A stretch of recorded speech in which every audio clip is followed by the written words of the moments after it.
Cənab Prezident, hörmətli Azərbaycan milləti, Azərbaycan xalqı. Mən şəhid İsmailli Məhəmmədəlinin atası Elxan Quliyevəm.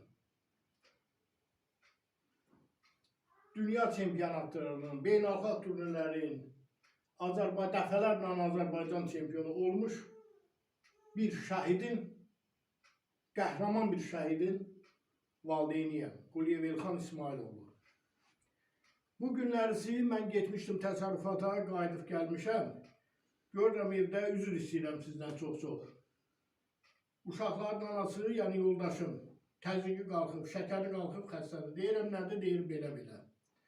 Füzuli rayon təhsil şöbəsinin həmkarı tərəfindən bizə göndərilmiş bir dənə bağlıdır bayramçağı. Həm 8 Marta görə, həm də Novruz bayramına görə. Biz dilənçi deyilik. Mən ona buna yardım edirəm. Mən musiqi məktəbinin direktoru işləmişəm, Mədəniyyət İstirahət Parkının direktoru işləmişəm, dairə seçki komissiyasında işçi ekspert bunun sədri, üzv olmuşam.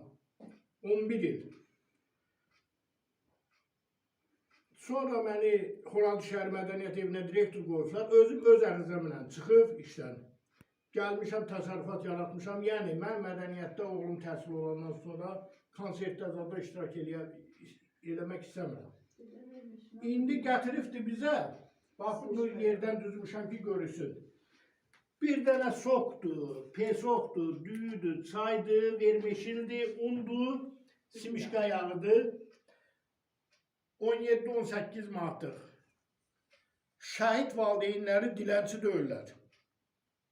İndi neçə manat yazıblar, onu mənimsəyirlər, onu da halal edirəm onlara, həmkara. Heç bunu gətirməsinlər də. Nə yazıbdılar götürsünlər.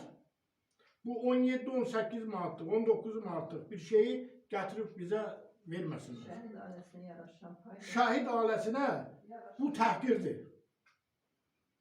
Ayıb olsun, ar olsun onlara. Bu ondan irəli gəlir ki, Respublikamızda məmurlara nəzarət yoxdur, başlı-başınaçılıqdır. Təhsil şöbəsinin müdürü Ramella müəllimə hələ bir neçə gün bundan qabaq demişəm ki, vəziyyət belədir. Deyir, mənim ona gücüm çatmır, məni eşitmir. Yaxşı, eşitmirsə, biz xalq qalxa ayağa, öz sözümüzü deyək, onları başa salaq ki, ayıbdır.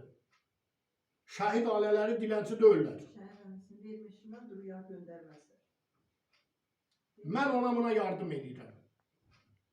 Mən hələm heç kimə ağız açmıram ki, mənə kömək eləyin ya yardım eləyin. Mənə heç kimin yardımı lazım deyil. Amma xahiş edirəm, bu özbaşınalıq, bu təhqir edici hallar yığışdırılsın. Axırıncı dəfə olsun ki, mənim evimə nəsə göndərilir. Mən qəbul eləmirəm. Sabah bunu aparıb,